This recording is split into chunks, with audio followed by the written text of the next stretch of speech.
Okay, Mike Stokes, Happy Earthling and the Regenerative Home, reporting to you live again from the sauna, or what we like to call at my house, the hot box.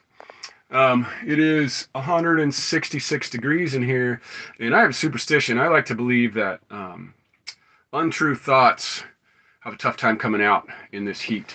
So here's what I'm going to tell you. So I wanted to talk about how to spot phony teachers, or at least bad teachers. Um, it's really simple, although you might not like it because someone that you really give a lot of authority to may not do it. Or you have to dig to find where they've done it. But here it is. If the teacher has never said, and when I say teacher, I mean any authority figure, any writer, any politician, anybody that you listen to their words and you think, oh my God, this guy knows what he's talking about. So you've created them as a teacher in your mind. So any teacher that doesn't at least once, and hopefully a lot more than that, talk about when they were wrong and what they learned from it, bad teacher.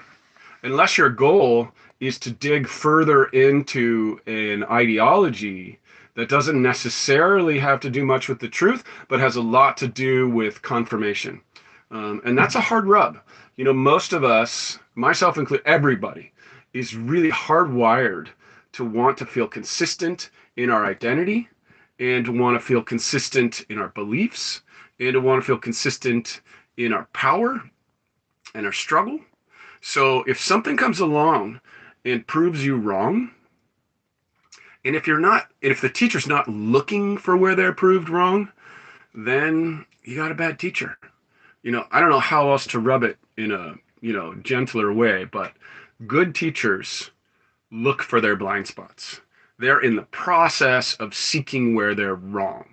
So, if your teacher talks about that, amen, they're probably a high level teacher. But if they don't talk about that at all, then they're a low level teacher. And most likely they're an identity bumper. I just made that up. But the idea is that they get juice out of your attention, money, ego power, their own ego identity.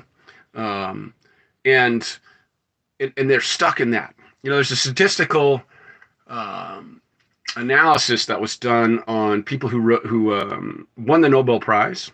And statistically, every single one, I don't want to say every single one, but statistically, if you win the Nobel Peace Prize, not Peace Prize, but any Nobel Prize, your next work is likely to be more wrong.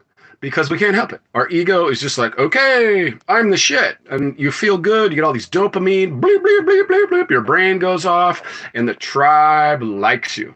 So anytime you say, I was wrong, the tribe's like, screw him. He doesn't know what he talked about. I want to go back to the successful people who really know what they're doing and don't have any speed bumps because I don't want to look at my own. So that's it. In a nutshell, if your teachers aren't talking about what they did wrong and what they learned from it and how they're compensating for it now and their process in dealing with being wrong now, they're bad teachers. Seek out some new ones. I don't even care if you think I'm a good teacher. If you think that's a good teaching and the rest of my stuff is garbage, that one teaching will bring about more world peace, more love, more compassion, more life-enhancing activities, more communities, more everything that we say we want. So thanks for listening, and I hope you got value out of that, and I hope I didn't get cut because the streaming just stopped.